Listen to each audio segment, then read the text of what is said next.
Do you ever find yourself yearning to look beyond the obvious and dreaming about what's possible in your next chapter? Welcome to the Next Chapter Experience. I'm your host, Janette Blissett, former corporate executive who turned the page to become a best-selling author, entrepreneur, designer, and lifestyle business consultant. Episodes feature me and a kaleidoscope of guests who share their journeys with wit, candor, and humor, breathing life into real talks about things that matter most. I believe we all have a fire burning within us, waiting to be unleashed and shared with the world. It may just be a matter of time. So let's get together, turn the page, and get this adventure started.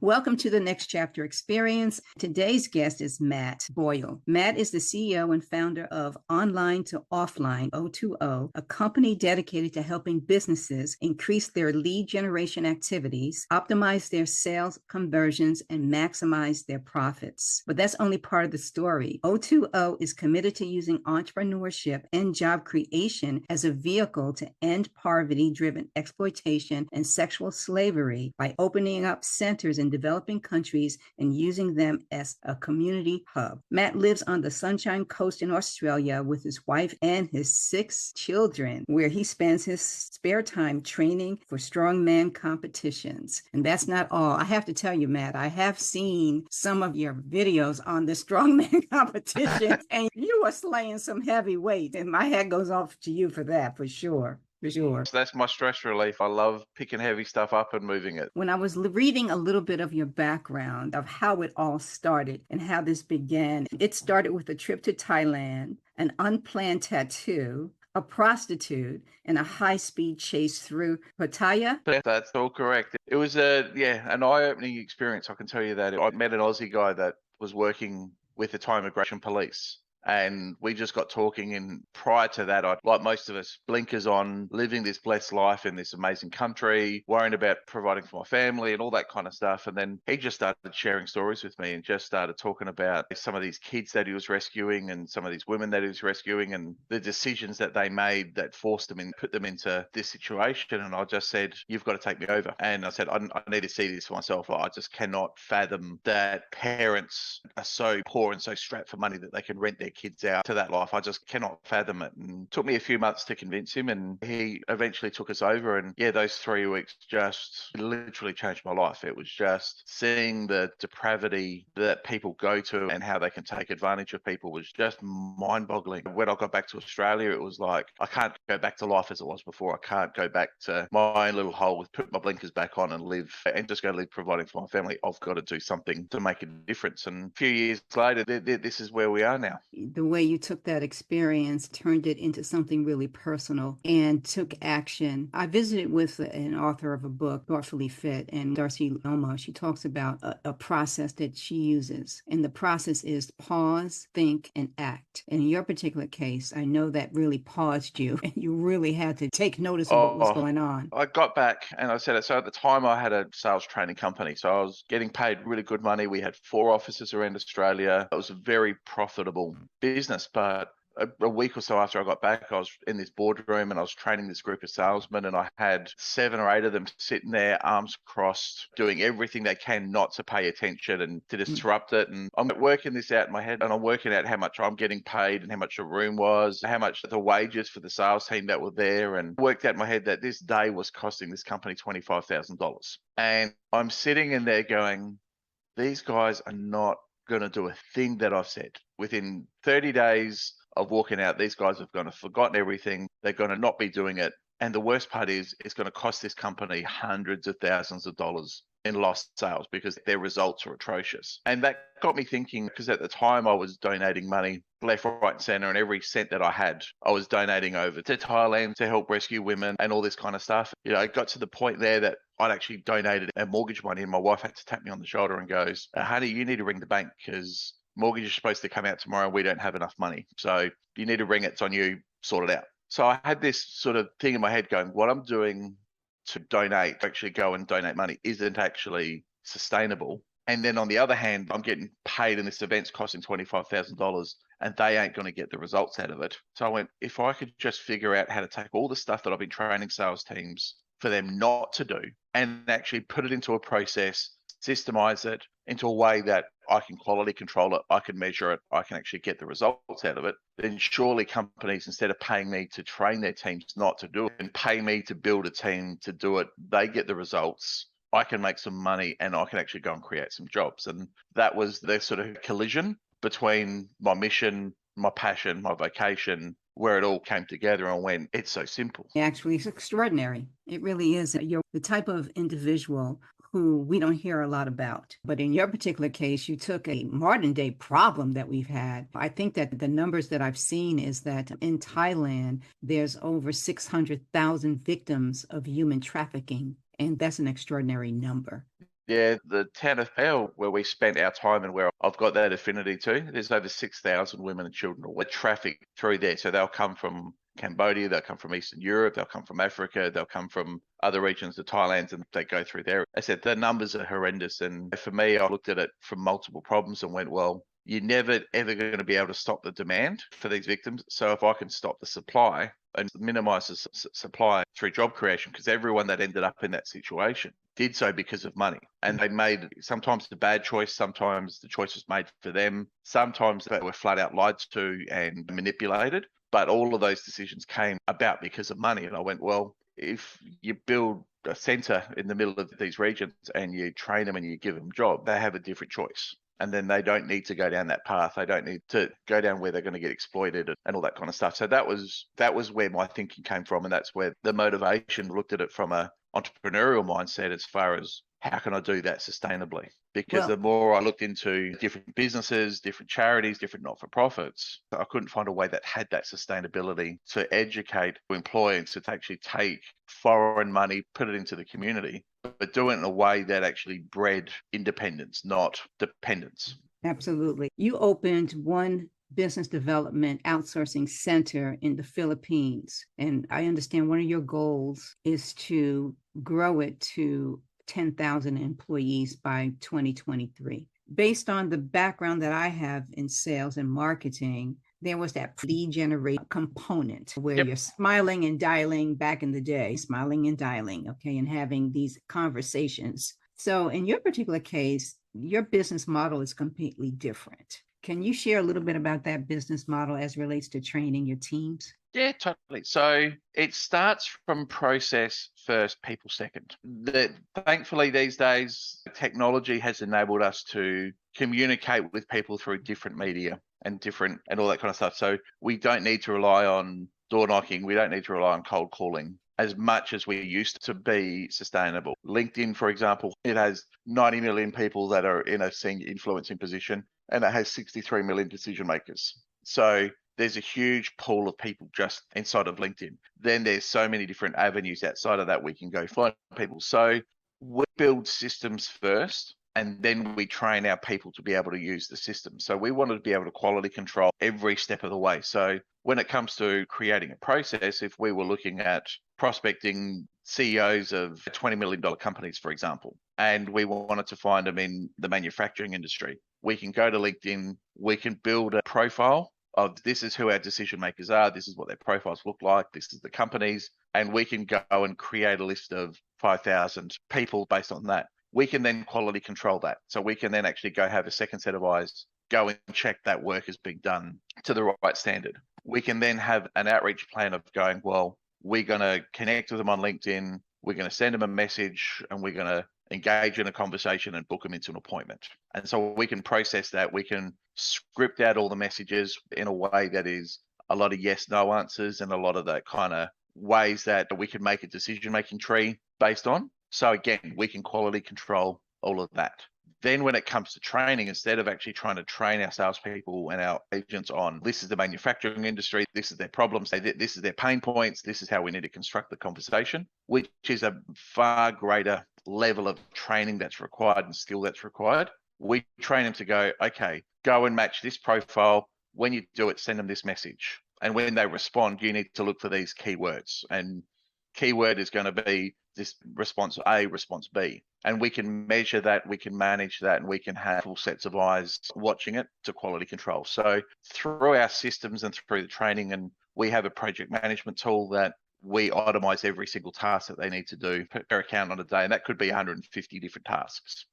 But every single one of those tasks has a training video attached to it as well. We've gone to that level of sophistication in our processes and in our systems. But that means I can take an agent off the street that has never turned on a computer, and I can have them performing at a high standard, selling. I've got hedge funds, I've got logistics companies, I've got recruitment companies, I've got business franchise sales, I've got high-end leadership coaching programs, I've got a heap of different kind of verticals that are very complex sales processes. I can get them generating leads in those verticals within 3 days. That's completely remarkable. It really is. So when your team generates these leads, first, let me back up the trolley, just trying to understand here. When you contract with a company, have you had any challenges with selling them on I would say, the triple opportunity that they have, not only to supercharge their sales, but also help other people and create jobs for your team? Do they understand what you're doing in terms of your vision and your mission? They do. They care? Look, no one cares when it's working for them, but they don't care when it's not working for them. So my mission gets us in the door, it gets the conversation started, but I'm not going to go get a company to commit $200,000, $300,000, $400,000 a year unless I can deliver them a 5 to 10 times result. So yes, they care. Yes, it gets us in the door, but we have to be able to execute. We have to be able to deliver. And absolutely, when we were starting, and part of the reason for the delays in the journey and the financial hardships that we went through in the early days was because our systems weren't up to standard. The quality control wasn't there. And that took 2 years to the systems to the sophistication that they're at now, and the level of detail and the level of planning that goes into it. That was hard, and that cost us a lot. We lost our house. We went through absolute financial disaster trying to figure all this stuff out. But now that the systems are down, I could walk into just about any company and be able to put together a strategy that can work for them, that can give them a measurable return. So they get the feel-good factor as far as, hey, we're making a difference and we're supporting Matt and Matt's vision and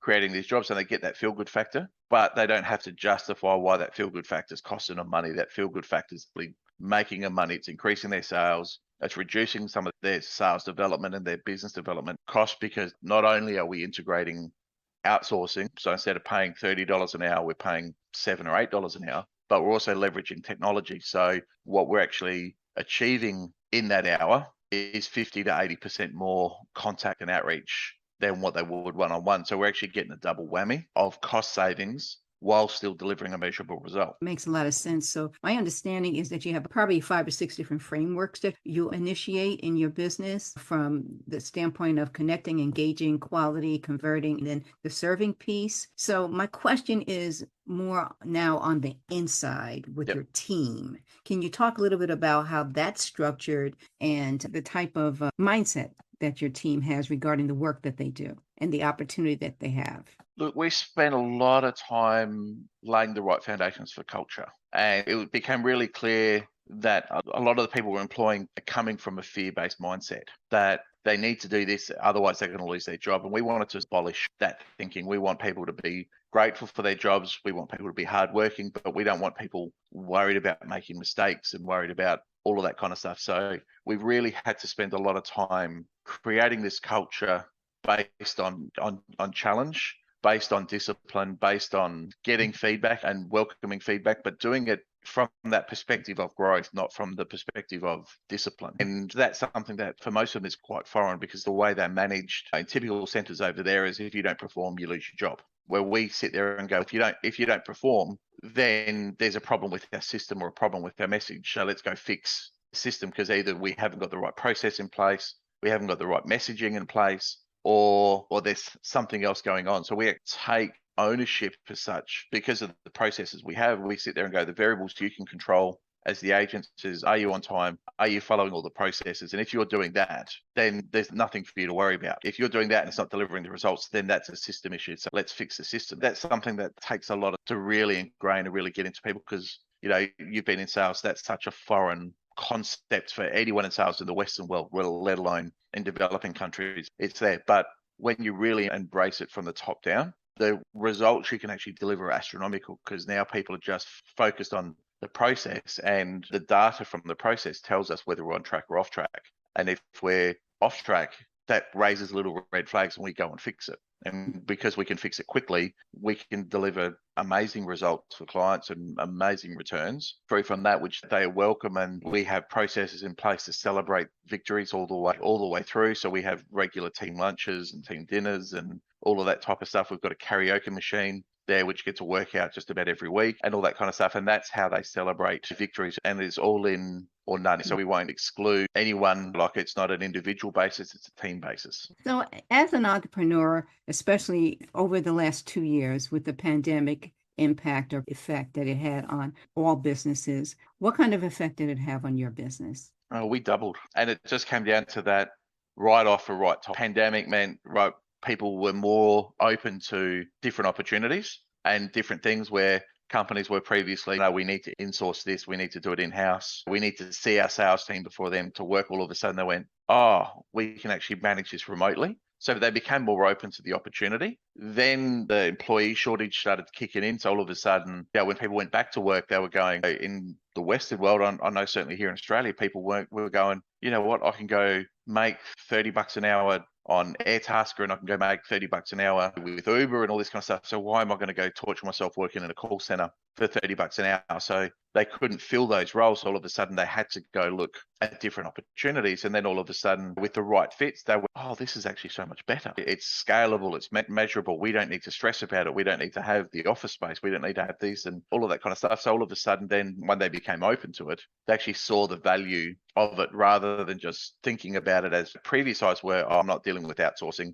I'm there. So yeah, for us, it's been a good thing. So how about the impact on your team, though? Boots on the ground in the Philippines. What was their response? Because every country has their own way of handling crises, if you will. Our team was amazing going through it. They had lockdowns, as we all did. In the Philippines, the lockdowns were very primal, and we actually we gave all of our team the choices in the lockdowns. We said, if you can work from home and you got stable internet, we'll set you up with a computer and a terminal and you can work from home. If you can't work from home and want to go home, we'll use your leave and all that kind of stuff to pay you as long as we can. And we guarantee your job will be here when you come back. No questions asked. Or if you want to work and can't go home, then we'll set up accommodation for you and we'll feed you, we'll house you, we'll care for you. And every single one of our employees, bar none, either worked from home or stayed in the office. So we had about 30 staff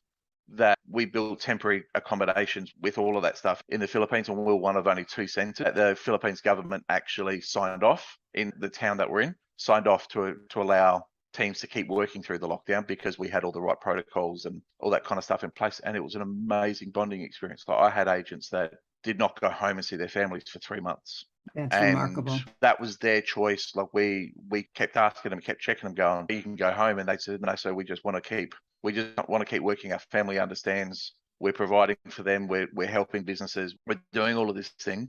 And it was an amazing bonding experience. Like, our centre and our team treat each other like family now because of that experience. For us, it was such a great, potentially it was catastrophic, because I said we just got ourselves back on head above water, and it could have absolutely potentially derailed us completely and all that kind of stuff. But it turned out to be such a great experience that our leaders really stood up, and people that I didn't think would be leaders came in and become leaders, and the bonds and the community that was formed out of it has just helped us continue to propel ourselves forward. It's been amazing. I wanted to ask you about the leadership team in the Philippines, boots on the ground right there. And I also wanted to find out a little bit more about your leadership team. You're the CEO and founder of O2O.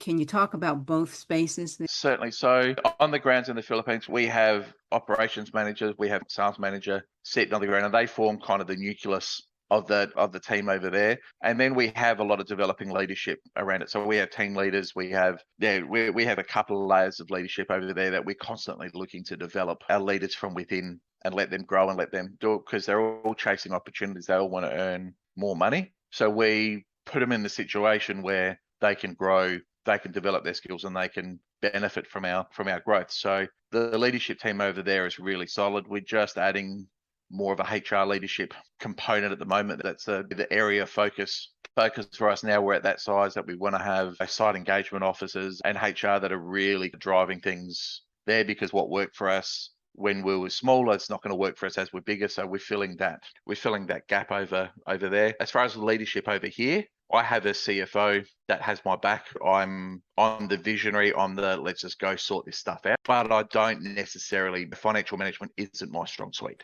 Hence why we lost our shirt, we lost our house, and we lost everything, because I didn't forecast properly. I could figure this out in 6 months. Didn't do the what ifs and the contingencies and all that kind of stuff. I brought in a CFO to have my back, and we manage that tension, and he understands that on the accelerator, I want to just go hell for leather and just keep growing. And I understand he's the handbrake to go, let's stop, let's think, let's plan, let's work well. So we manage that tension between the two of us very well, and that translates all the way through. So it's a lot of fun. That's outstanding. That's outstanding. So what is your forecasting for actual visits to the Philippines? How often do you visit, or how do you connect with the team leadership there? Look, we talk daily. We use Slack, we use Hangouts, we use Zoom. So I'm talking with the team daily. We're fully immersed in that. I go over to the Philippines as often as I can. With training, I'm actually training to try to qualify for Australia's Strongest Man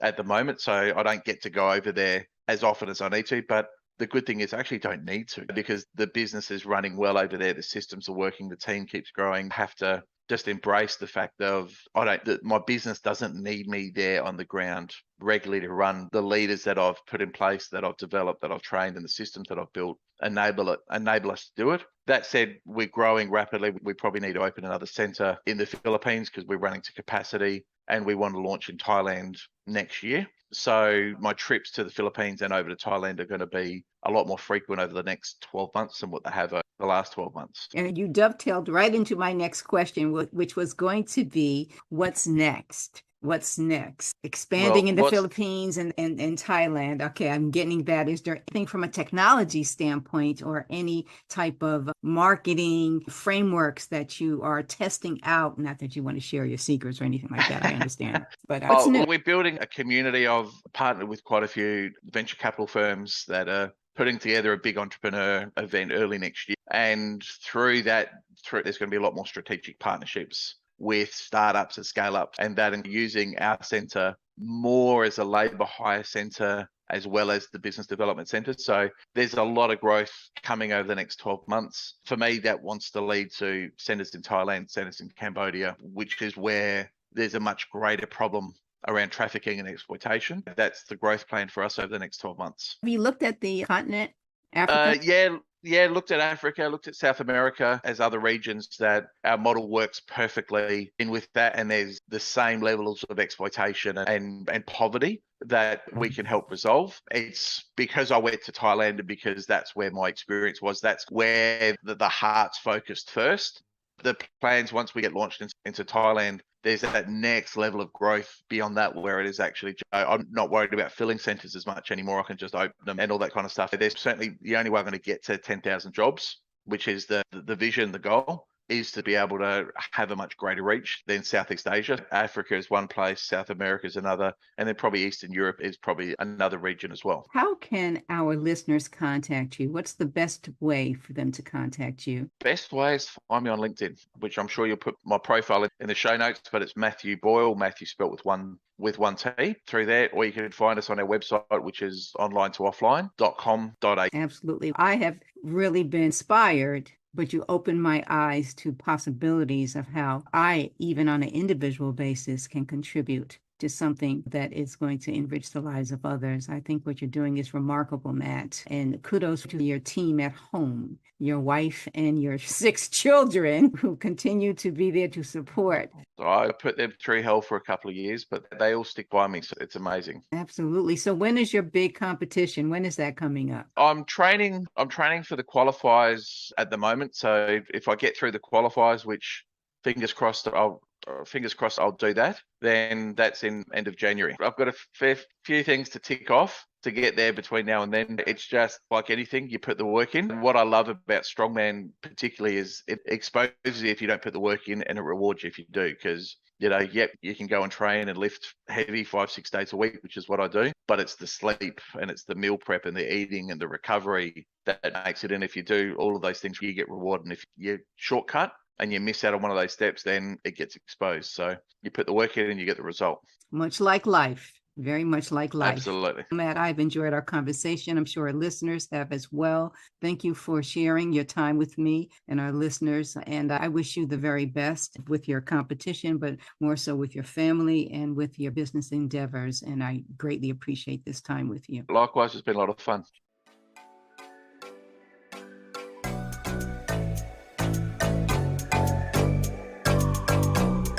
Thank you for tuning in to this episode of the Next Chapter Experience. If you have already subscribed, rated, and left a review, or shared this podcast with a friend, many, many thanks. For questions, comments, or feedback, reach out to me at Janette at nextchapterexperience.com. We'll be back with more conversations, so until then, keep that fire burning.